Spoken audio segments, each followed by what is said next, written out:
오늘은 성경 단디 읽기 10번째 시간으로 하나님은 어떤 분이신가 해서 오늘은 하나님에 관해서 좀 이야기를 나누고자 합니다.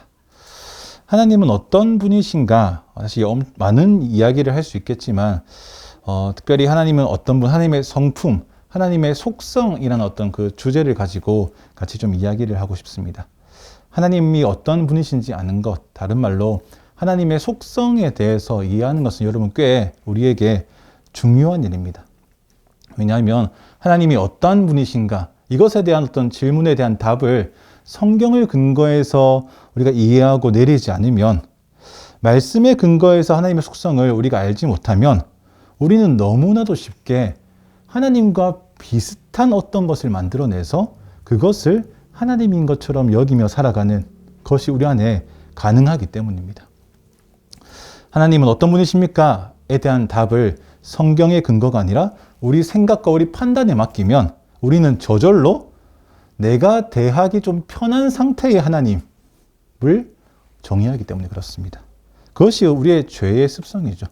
하나님을 온전히 바라보는 것이 아니라 하나님과 비스무리한 어떤 것을 만들어서 그것을 바라보는 것. 이스라엘이 금송아지를 지었을 때 여호와라고 이름 붙였던 것은 그런 것이죠. 하나님과 비스무리한 것을 만들어서 그것을 여호와라 섬겼던 것. 그런 어떤 죄의 습성이 계속 반복되는 것이 또 우리의 죄의 본성이기 때문에 이 말씀에 근거한 하나님에 대해서 이해가 잘 없으면 우리도 똑같은 실수를 계속 반복할 수 있다는 것입니다. 그래서 우리는 이따금씩 어쩌면 주기적으로 하나님 어떤 분이시지? 이것을 좀 정리할 필요가 있는 것 같습니다. 오늘은 그 하나님의 성품, 하나님의 속성에 관해서 몇 가지만 이야기를 좀 하도록 하겠습니다. 하나님은 어떤 분이신가? 사실 이것은 우리에게도 좀 중요한 문제지만 성경을 연구하고 또 오랜 기간 동안 이 신학자들 사이에서도 굉장히 중요한 주제였죠. 그래서 이 굉장히 많은 이 신학사 중에서도 하나님은 어떠한 분이신가? 하나님의 속성에 대한 이야기가 굉장히 많이 나왔습니다. 그래서 굉장히 많은 어떤 하나님의 속성을 이야기할 수 있는 거죠. 근데 그 여러 가지 정의, 하나님에 대한 정의를 정말로 너무 크게 딱 잘라가지고 두 가지로 나눈다면 하나님의 속성, 하나님의 성품은 이 두 가지로 볼 수 있습니다. 하나는 뭐냐면 하나님께서 우리 인간과 함께 공유하시는 속성이 있고, 또 반대로 인간과 함께 공유하지 않으시는 속성이 있습니다. 그러니까 첫 번째 어떤 예가 뭐냐면 예를 들어 사랑, 아니면 진실함, 아니면 선하심, 지혜, 이런 것들은 하나님의 속성이기도 한데 인간에게도 같이 공유해서 인간도 사랑할 수 있고 지혜를 누릴 수 있고 진실할 수 있고 의로울 수 있는 것. 물론 인간의 것이 완전하진 않지만 어떤 모양으로도 하나님과 닮아 있는 그 부분이 하나님의 속성 중에서 인간과 함께 공유하시는 속성이다라고 이야기합니다. 근데 반면에 인간과 절대로 공유하지 않으시는, 오직 하나님께서만 가지시는 아주 독창적인 하나님의 속성들이 있습니다. 예를 들면 하나님의 영원하심, 무소부지하심, 이런 것들입니다. 불변하심, 전능하심, 이런 것들은 인간과 공유하지 않으시고 인간이 따라 할 수도 없는, 오직 하나님께서만 유일하게 가지시는 하나님의 속성이라고 할 수 있겠죠. 그래서 하나님의 속성을 딱 잘라서 두 개로 나눈다면 이 두 개로 나눌 수 있다. 근데 오늘은 이번 인간과 함께 공유하지 않으시는 속성들 중에서 그 중에서도 이 네 가지만 추려서 좀 말씀을 나누고자 합니다. 그래서 우리가 하나님의 속성이 어떤 것이 있는가, 하나님은 어떠한 분이신가, 이 네 가지 모습으로 좀 바라보고, 두 번째, 그 하나님의 속성이 우리한테 어떤 의미가 있는가까지를 한번 살펴보는 것이 말씀의 목적이 되겠습니다. 첫 번째, 하나님은 어떤 분이신가 아는 것. 두 번째, 그 하나님의 속성이 우리 가운데 어떤 의미를 가지는가 하는 것입니다. 여러분, 우리가 하나님이 어떤 분이신지 무엇을 통해 알 수 있겠습니까?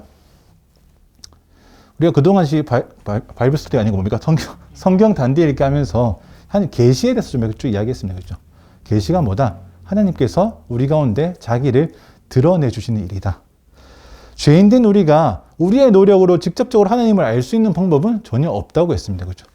오직 하나님께서 우리 가운데 자기를 알려주셔야만 우리가 하나님을 아는 것이 가능해지는 것인데, 하나님께서 우리에게 알려주시는 그것을 계시라고 부른다. 근데 그 계시는 무엇을 통해서 하나님 말씀을 통해서 우리 가운데 주어진다는 것입니다. 마찬가지로 하나님의 성품, 하나님의 속성도 우리에게 계시해 주시는 그것과 동일하기 때문에 말씀을 통해서 하나님 어떤 분이신지를 우리가 먼저 아는 것입니다. 그래서 오늘은 성경을 통해서 우리 가운데 계시하여 주신 하나님의 성품, 하나님의 속성은 어떤 것인지 좀 살펴보겠습니다. 먼저 출애굽기 3장 14절입니다. 같이 한번 읽어보겠습니다. 시작. 하나님께서 모세에게 말씀하셨습니다. 나는 스스로 있는 자다. 너는 이스라엘 백성들에게 말하여라. 스스로 있는 자가 나를 너희에게 보냈다라고 말입니다. 모세가 부르심받는, 하나님께 부르심받는 그 장면인데, 하나님께서 모세를 부르시면서 모세의 어떤 여러 가지 어떤 요구사항 중에서 하나를 말씀하시는데, 하나님의 이름, 하나님의 존재에 대해서 말씀해 주시는 장면입니다. 하나님 뭐다? 나는 스스로 있는 자다. 그렇죠? 이 첫 번째 하나님의 속성이 이겁니다. 나는, 하나님께서는 스스로 있는 자. 하나님은 스스로 존재하시는 분이시라는 것이 첫 번째, 어쩌면 모든 것의 시작이 되는 하나님의 속성입니다. 스스로 있는 자. 이 말은 사실 모든 피조물과 하나님이 완전히 구분되어진다는 말입니다. 제가 예전에 한번 설교할 때 언급한 적이 있는데, 제가 처음 교회 갔을 때, 고등학교 때 처음 교회 가서 그 새가족반에서 첫 주에 그 새가족반 선생님한테 들은 하나님에 대한 이야기가 이거였습니다. 하나님은 스스로 존재하시는 분이시다라는 것이었습니다. 그때 한창 저는 달걀이 먼저냐, 달걀이 먼저냐, 이것에 좀 심취하고 있어가지고 이것에 너무 충격을 받았다라고 이야기한 적이 있는데, 여러분, 닭이 먼저냐, 달걀이 먼저냐, 이것이 굉장히 뭐랄까요, 오래된 논쟁 중 하나죠. 그죠? 근데 그 논쟁에 깔려있는 전제가 있습니다. 뭡니까? 달걀이 있으려면 달걀이 있어야 되고, 달걀이 있으려면 달걀이 있어야 되는데, 근데 그 달걀은 또 달걀이 있어야 된다. 뭐 이런 이제 무한 반복되는 어떤. 그러니까 우리는 다른 존재를 의존해야만이 우리가 존재할 수 있다는 것이 그 전제에 깔려 있는 것입니다. 그렇죠? 닭은 달걀이라는 존재에 의존하는 것이고, 달걀은 또 다른 그 앞선 세대의 닭들에게 의존하는 것이죠. 우리도 마찬가지 아니겠습니까? 그렇죠? 우리 지금 누구도, 내가 내일 좀 태어나야겠다. 아니면 내가 내일 좀 잉태되어 봐야겠다. 이렇게 해서 우리가 나온 사람이 없죠. 다 우리에게 누가 있다? 우리의 어머니, 아버지가 있다는 것입니다. 우리도 어머니, 아버지라는 그 물리적인 어떤 존재에 의존해야만 우리가 존재한다는 것입니다. 그래서 우리의 존재의 물리적 근거는 우리의 부모님 되겠다. 근데 좀 아픈 얘기들을 할 수 있죠. 그죠? 근데 우리의 존재의 물리적 근거는 부모님인데, 반대로 이 부모님은 우리가 계획이 없을 수도 있는 거 아닙니까? 부모의 계획에 없는 아기들이 있습니다. 그죠? 부모가 계획하지 않은 아기들. 그래서 부모가 그래도 뜻인 줄 알고 기르면 다행인데, 근데 어떤 이들은 내 계획이 없으니까 그 아이를 버려버리죠. 영아 유기를 한단 말입니다. 제가 오늘 경찰청 통계에서 봤는데 1년에 그렇게, 이거 뭐 뉴스에서 보지 않습니까? 뭐 태어난 지 8일째 된 애가 어디 화장실에서 발견됐다. 이런 식의 사건 사고가 1년에 적으면 200건, 많으면 300건 정도 일어난다. 그렇죠? 그런 이제 통계를 본 적이 있습니다. 그저 부모의 계획에 있지 않았다는 이유로 그렇게 버려지는 아이들이 그렇게 많다. 근데 그들이 어쨌든 좀 잘 성장하면 다행인데, 성장한다 해도 그렇게 버려진 아이들이 자기 안에 있는 어떤 부모에 대한 거절감, 상처, 이런 아픔들을 생각한다면 그 피해는 그저 200명, 300명의 어떤 숫자로 한정되는 것이 아니겠습니다. 이런 상황 속에서 우리 그리스도인들은 무슨 이야기를 해야 될까라고 저는 생각을 좀 자주 하는데, 결국 그것이죠. 부모의 계획에 없는 아이는 존재할 수 있지만 하나님의 계획에 없는 아이는 존재하지 않는다는 것입니다. 이것이 우리의 어떤 이 다음 세대에 있는 부모에 대한 아픔을 가진 아이들에게 계속 말해 줘야 될 것입니다. 부모는 너를 사랑하지 않을 수 있지만 하나님은 너를 사랑하신다. 너는 부모님의 계획이 없는 존재일 수도 있었지만 하나님은 너를 계획하셨다는 것입니다. 어쨌든 우리 존재는 우리 스스로 분명히 부모라는 물리적인 근거를 두고 태어나지만, 설령 부모의 계획이 없다 하더라도 하나님의 계획이라는 그것에 의존하여서 우리가 존재한다는 말입니다. 어쩌면 하나님의 계획이 가장 먼저인 우리 존재 이유겠죠. 이건 우리뿐만 아니라 세상에 있는 모든 다 창조물이 다 그렇습니다. 그렇죠? 이 TV가 존재하려면 TV 스스로 존재됩니까? 엔지니어의 어떤 기술과 디자이너의 어떤 노력과 이 공장에서의 시간들이 필요하면 있어야 이것이 나오는 것이고, 다 모든 세상에 있는 모든 피조물들이 다 마찬가지입니다. 다른 누군가의 노동력과 다른 누군가의 어떤 존재의 근거에서 하나가 생기는 것. 그렇지만 하나님은 뭐다? 스스로 존재하는 분이시. 이 말은 피조물은 다 다른 어떤 의존을 가지고 존재하지만 하나님은 그 존재 근거가 하나님 자신에게 있으시다는 말입니다. 하나님은 외부 요인으로 존재하시는 분이 아니시고, 또 하나님은 사실 자기의 존재를 입증해야 되는 분도 아닙니다. 그죠? 그분은 애초에 계셨고 또 영원히 계시는 분이시다. 이것이 하나님에 대한 첫 번째 속성입니다. 하나님의 존재는 다른 것을 필요로 하지 않으신다. 하나님은 스스로 존재하시는 분, 다르게 얘기하면 하나님은 창조주로 존재하시는 절대자이시다라는 말입니다. 그래서 스스로 존재하시는 분은 이거 다르게 얘기하면 절대자이시다라고 이야기할 수 있겠습니다. 그럼 우리는 여러분 하나님의 절대성, 하나님께서 절대자 되심을 우리는 어떻게 경험할 수 있고 그것이 우리에게 어떤 의미가 됩니까? 다른 외부 요인에 흔들리지 아니하시는 분, 절대적인 하나님의 그 속성과 그 말씀은 이 세상 가운데 어떻게 드러납니까? 창조 세계 안에 있는 이 세상 가운데 있는 이 절대적인 질서, 그죠? 아니면 절대적인 선의 기준, 아니면 절대적인 사랑과 정의의 가치, 이런 것들로 하나님의 절대성이 드러납니다. 또 우리가 그것을 통해서 하나님의 절대성을 경험하는 것이죠. 또 그것을 통해서 우리가 그 기준 따라서 살아가는 것입니다. 사과나무에서 사과가 왜 떨어지는가? 왜 떨어집니까? 서로 당기는 힘이 있기 때문에 그렇죠. 근데 서로 당기는 힘이 있다는 것은 발견하고 알았습니다. 그럼 당기는 힘이 왜 있는가? 그건 사실 과학의 관심사는 아니죠. 왜 있는지 모릅니다. 그죠? 왜? 애초에 그냥 존재했기 때문에. 그 우주 질서가 왜 존재하는지 모릅니다. 지구가 왜 돌고 있고, 왜 다른 지구를 돌고 있고, 지구는 왜 태양을 돌고 있는가? 돌고 있다는 건 알겠는데, 왜 도는지 그 이유는 알지 못한다는 것입니다. 왜냐하면 애초에 그렇게 존재되었기 때문에 그렇습니다. 이런 것들이 하나님의 자존성, 스스로 존재하시는 하나님의 속성을 반영하는 것이죠. 우리가 그런 것들을 보고 하나님을 간접적으로 경험하는 것입니다. 근데 어떤 사람들은 그걸 좀 잘 구분 못 해가지고 이 우주 질서 자체를 하나님이라고 생각합니다. 좀 약간 어리석은 이제 개념이죠. 하나님을 그저 우주 질서, 어떤 자연적인 힘이라고 아주 축소해서 바라보는 거죠. 그럼 이것이 얼마나 인간적인 생각입니까? 인간의 입장에서는 이 우주 질서, 전 자연 만물의 질서가 굉장히 크고 놀라워 보이지만 하나님 입장에서는 그저 하나님께서 지으신 피조물 중 하나일 뿐인 것입니다. 인간 면에서는 우주 질서가 신처럼 보일 만큼 큰 것이지만 하나님 입장에서는 아무것도 아닌 것이다. 그저 하나님의 그 절대성, 절대적인 성품을 보여주는 이 그림자와 같은 것이 그것이다라는 것입니다. 그래서 하나님께서 스스로 존재하신다는 것은 이 우주와 이 세상 전체에 뭐가 있다? 이 절대적인 기준이 있다. 그렇죠? 거스를 수 없는 절대적인 기준이 있다는 것입니다.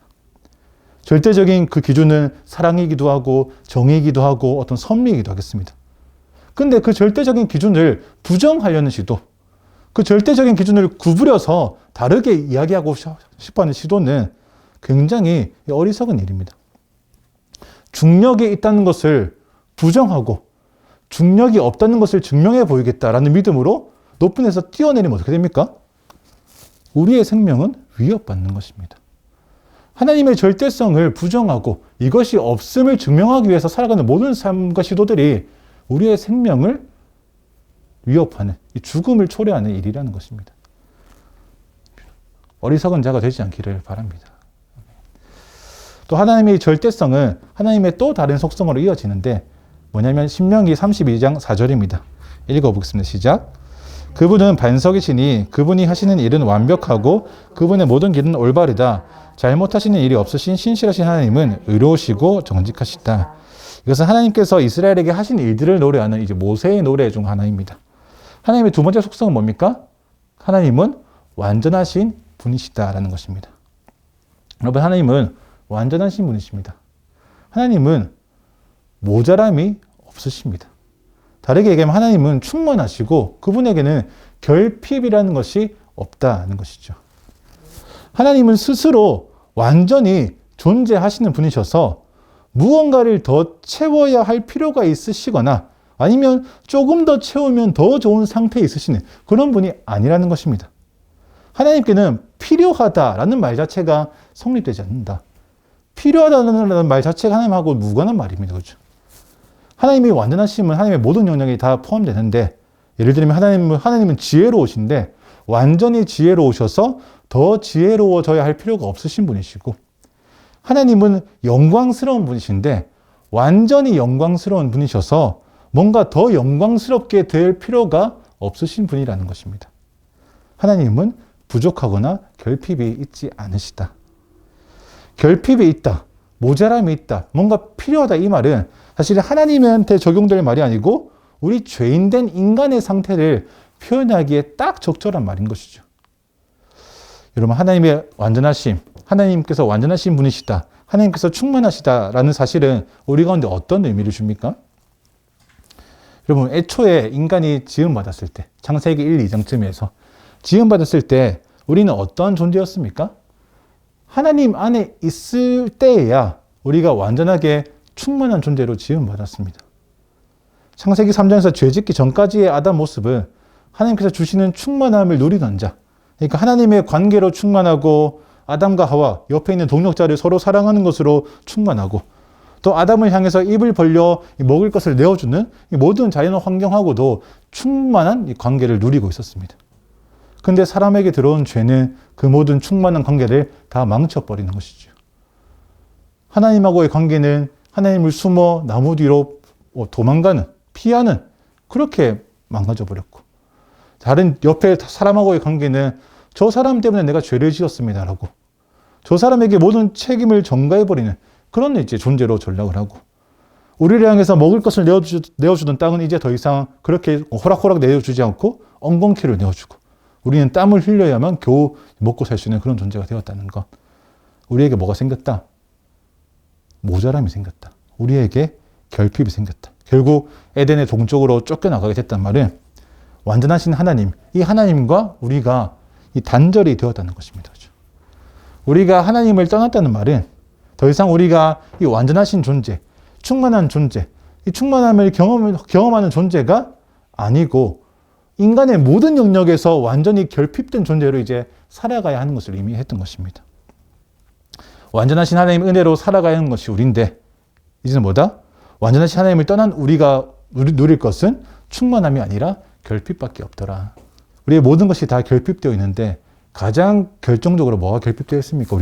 우리는 생명이 결핍되어 있습니다. 죽음이라는 심판을 받게 된 것입니다.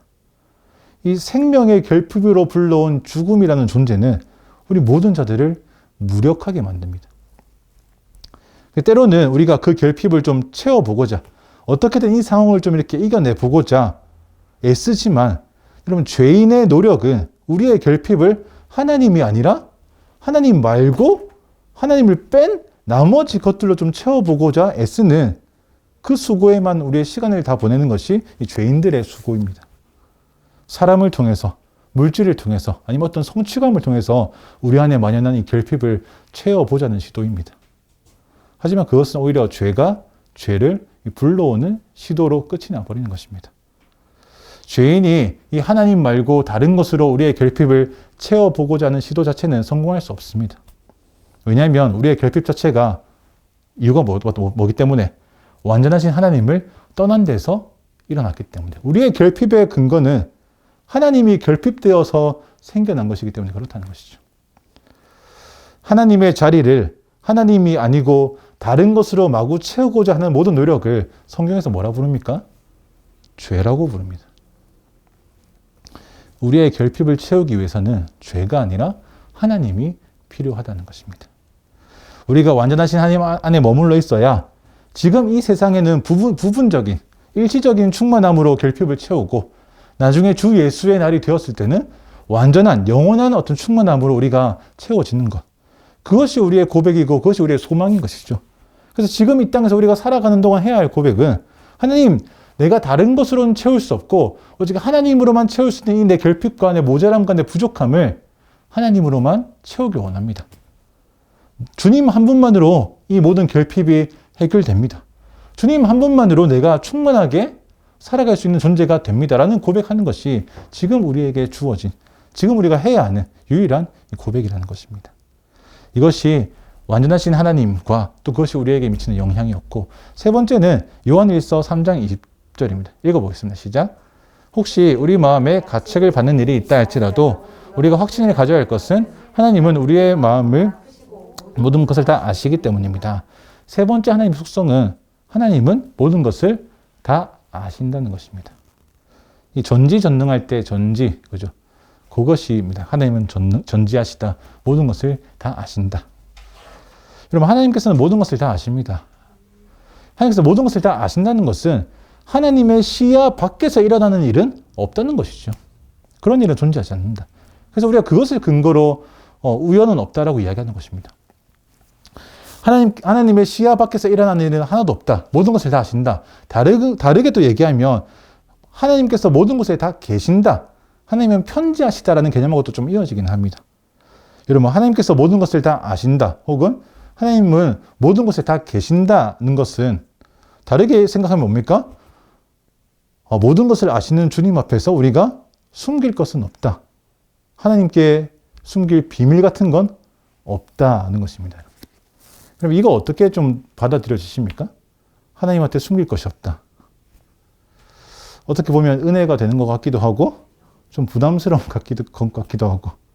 근데 여러분, 분명한 것은 하나님께서 모든 것을 다 아신다는 것은 죄인들에게나 성도들에게나 모두 다 복이 되는 일입니다. 그러면 죄인들에게 복이 된다는 것은 무엇 때문입니까? 하나님께서 모든 것을 다 아시는데 뭘 아신다? 죄인들의 죄를 이미 다 아신다는 것입니다. 하나님께서 우리의 죄를 이미 다 아신다는 것은 또 뭡니까?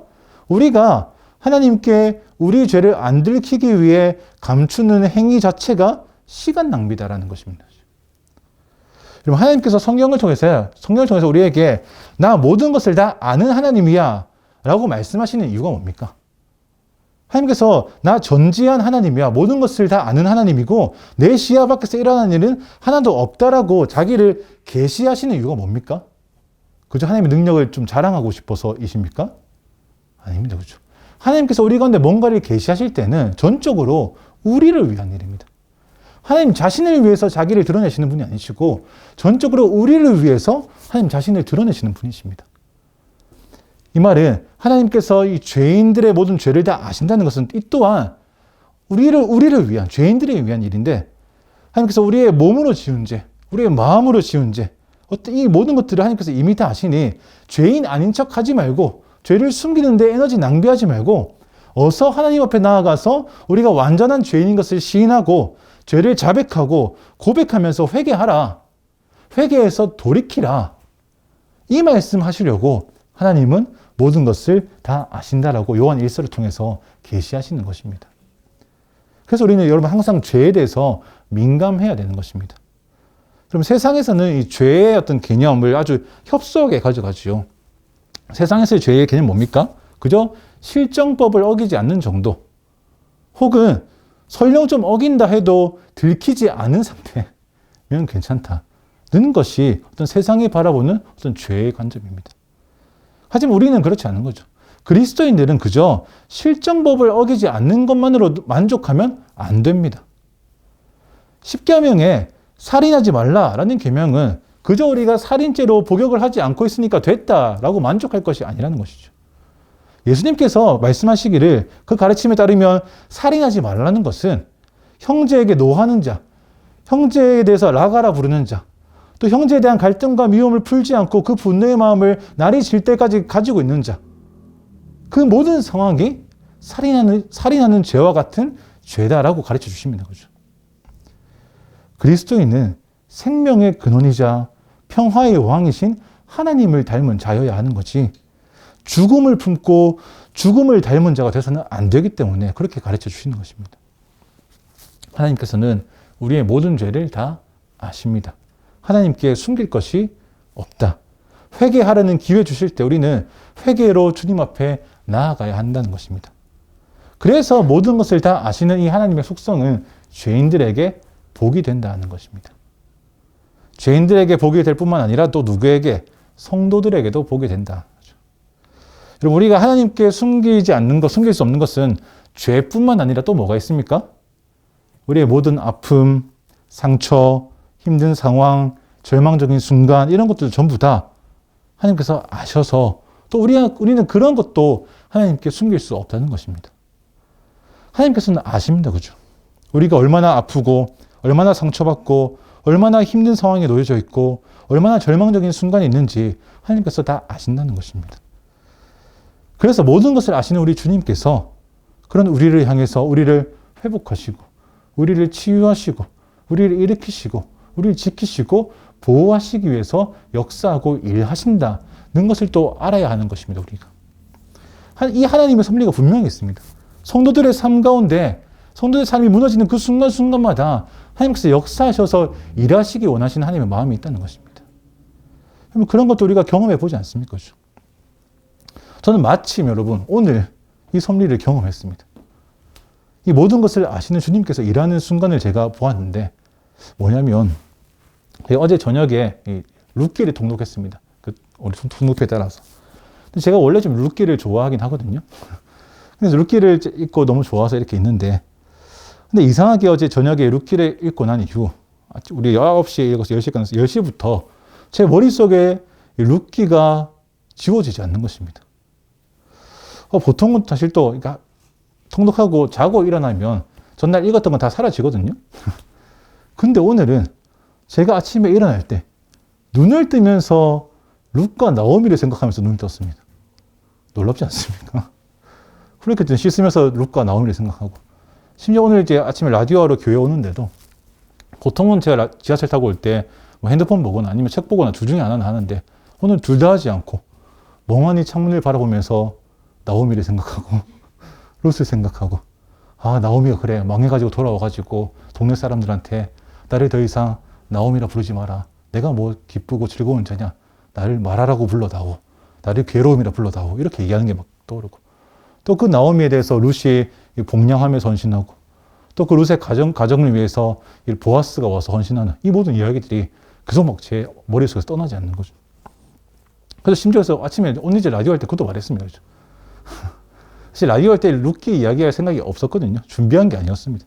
근데 제 머릿속에 그게 너무 가득 차가지고 이걸 이야기하지 않고서는 못 빼기겠다라는 마음이 들어서 또 오늘 이제 라디오 할 때도 그렇게 좀 이야기를 드렸습니다.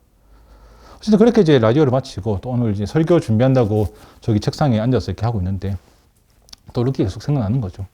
근데 그러고 있는데 갑자기 전화 한 통이 떠르르르 걸려왔습니다. 핸드폰에. 누군지 보니까 성도님이셨습니다. 근데 우리 언니집의 성도님은 아니고 제가 오래전에 알던 성도님이셨는데 너무 이제 오랜만에 이제 전화가 와가지고 이분 웬일이시지? 라는 그런 생각 가지고 이제 받았습니다. 여보세요? 하고 반갑게 인사하고 네, 잘 지내시죠? 이렇게. 근데 이제 그분이 몇 마디 인사를 나누더니 갑자기 엉엉 울기 시작하는 거예요. 전화에 대고.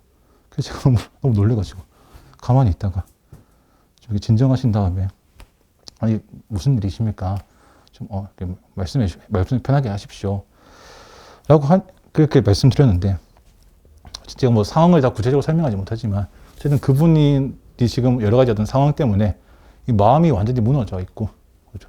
근데 그 마음이 무너진 것이 좀 강도가 심해서 이 자기를 그 전까지 지키던 믿음까지도 다 흔들리는 어떤 상황에 있어가지고 힘든데 이번에 마침 오늘 아침에 제가 막 생각이 났다고 하는 거예요. 그래서 아침부터 전화를 할까 말까 고민을 하다가 낮에 전화를 하쳤다는 거죠. 어쨌든 그렇게 좀 계속 그분의 이야기, 이런 여러 가지 상황에 대해서 들으면서 이제 하나님 내가 지금 이 대화 안에서 내가 무슨 말을 전해야 될까요?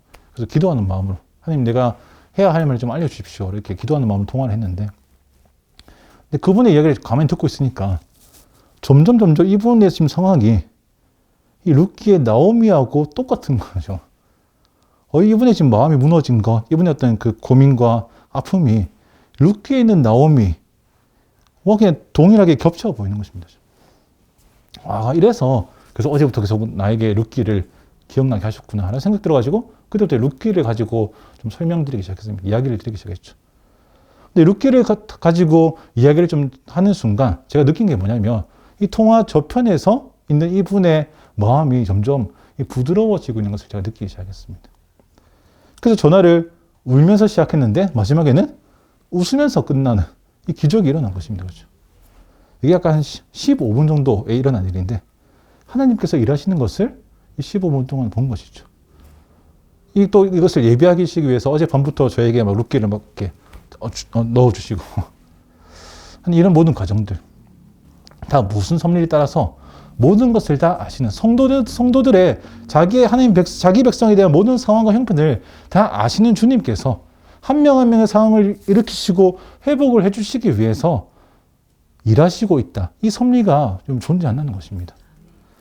하나님은 모든 것을 아시는 하나님은 우리를 그저 절망의 상태에 우리가 빠졌을 때 그저 그것을 아시기만 하고 오케이 알았어 하고 가시는 분이 아니라 아셨으면 우리를 회복해 주시기 위해서 역사하시는 분이라는 말입니다.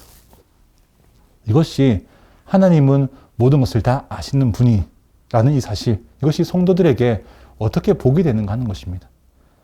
하나님은 모든 것 다 아십니다. 그래서 죄인된 우리는 우리의 죄를 숨길 수 없어 회개할 수밖에 없으니 회개하여 죄 중에 빠져있지 않게 하시니 우리에게 복이 되는 것이고, 또 이 하나님의 속성은 성도된 우리에게 우리의 상황과 형편을 다 아셔서 우리를 회복하시고 변화시키실 것을 우리가 알기 때문에 또 우리에게 복이 되는 것입니다. 이 모든 것을 아시는 우리 주님께 항상 나아가시기를 축복합니다. 우리 마지막으로 욥기 42장 2절 보겠습니다. 시작. 나는 주께서 모든 일을 하실 수 있고 계획하시는 일은 무엇이든 이루신다는 것을 알았습니다. 마지막 이 네 번째 하나님 속성은 뭐냐면 하나님은 이 전능하신 분이시다라는 것입니다.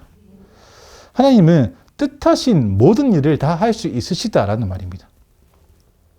오늘 이야기한 하나님의 속성 이 네 개 중에서 어쩌면 이 마지막 이 전능하신 분이시라는 이 속성이 우리의 매일매일 우리의 모든 삶 속에서 가장 가까이서 경험할 수 있는 하나님의 속성이 있다면 바로 이것입니다.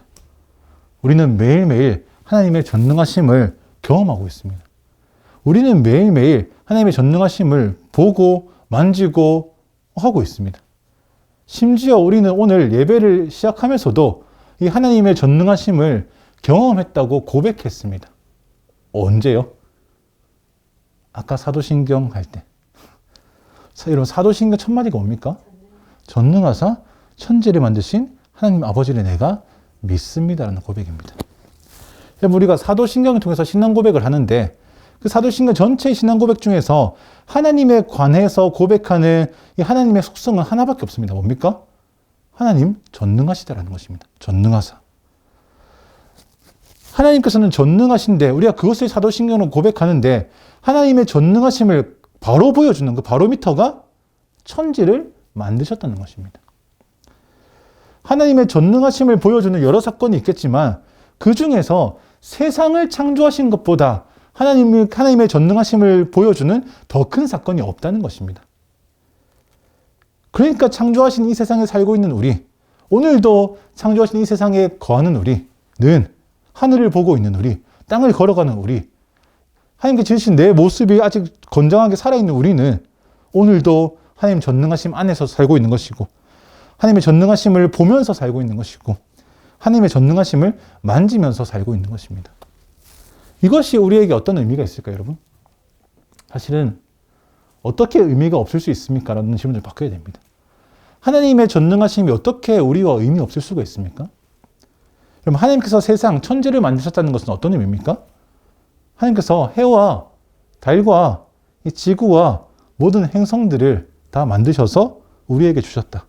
그뿐 아니라 낮과 밤과 하늘의 새와 바다에 있는 물고기와 땅에 있는 육지 짐승과 또 나무와 과일 이런 것들 다 우리에게 주셨다는 것입니다. 그리고 마지막으로 사람. 나 자신도 하나님께 지음받은 사람이어서 하나님이 나를 창조하셨다는 것은 또 어떤 것입니까?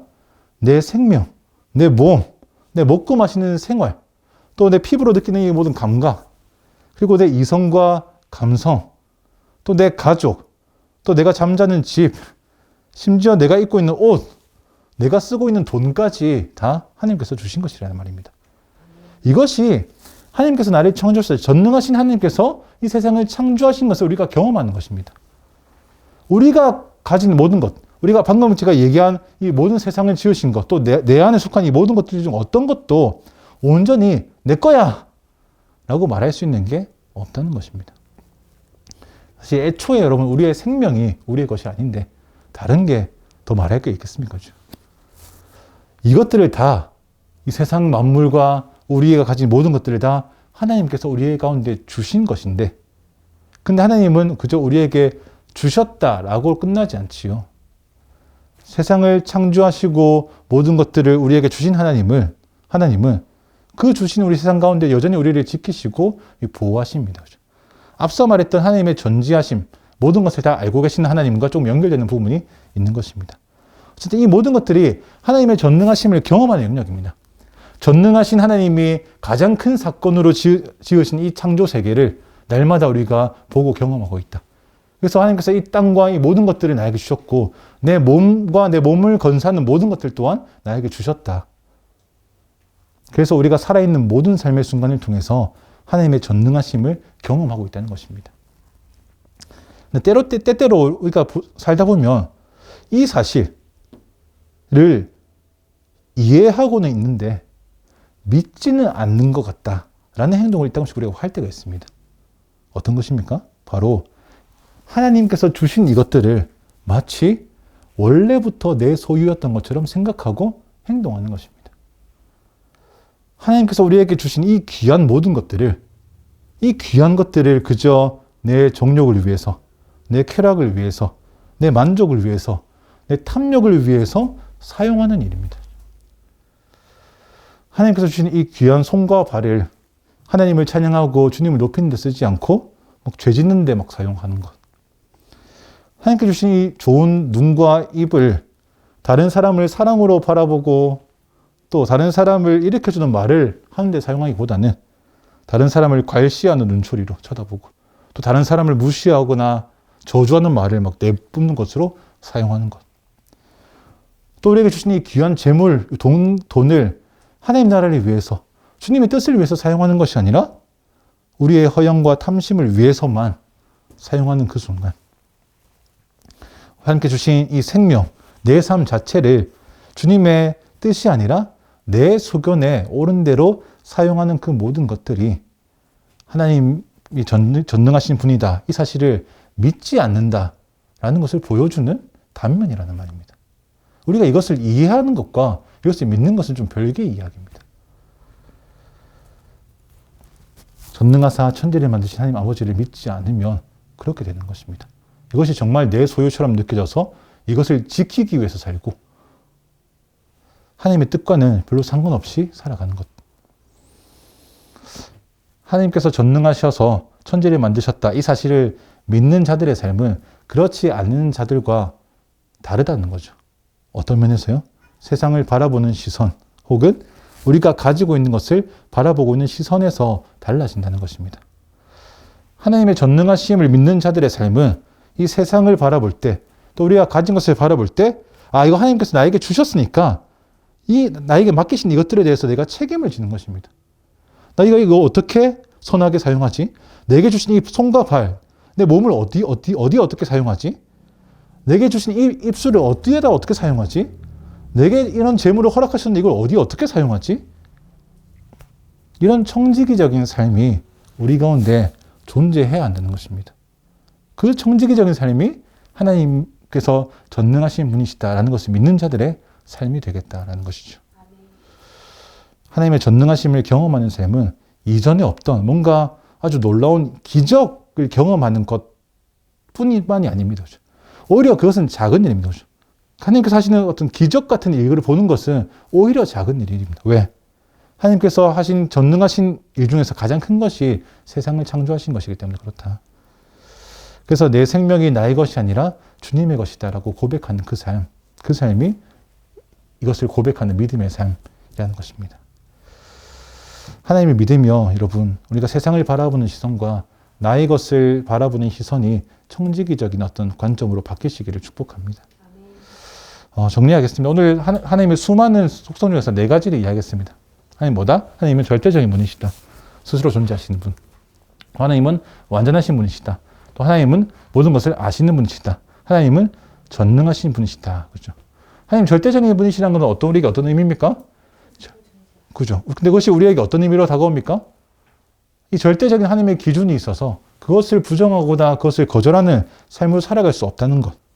또 하나님께서 완전하신 분이시라는 사실은 우리에게 어떤 의미로 다가옵니까? 우리의 부족함, 우리의 결핍을 오직 하나님 안에서만 채울 수 있다는 것을 다시금 고백하는 일. 하나님은 모든 것을 아신다는 이 고백은 우리에게 어떤 의미가 있습니까?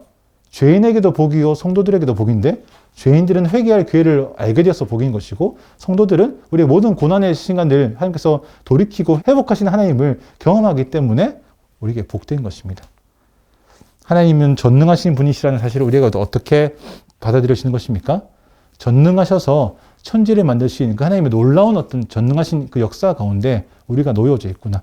그래서 내게 주어진 모든 것들이 정말로 나의 것이 아니라 전능하신 하나님께서 지으셔서 우리 가운데 주신 것이구나.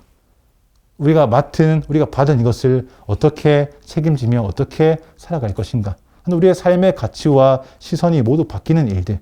이것이 하나님의 속성을 경험하고 하나님의 속성을 믿고 고백하는 자들의 삶이 되겠다라는 것입니다. 여러분, 하나님께서 우리에게 원하시는 모습을 알려주시기 위해서 자기가 어떤 분이신지를 계시해 주셨습니다. 그렇죠?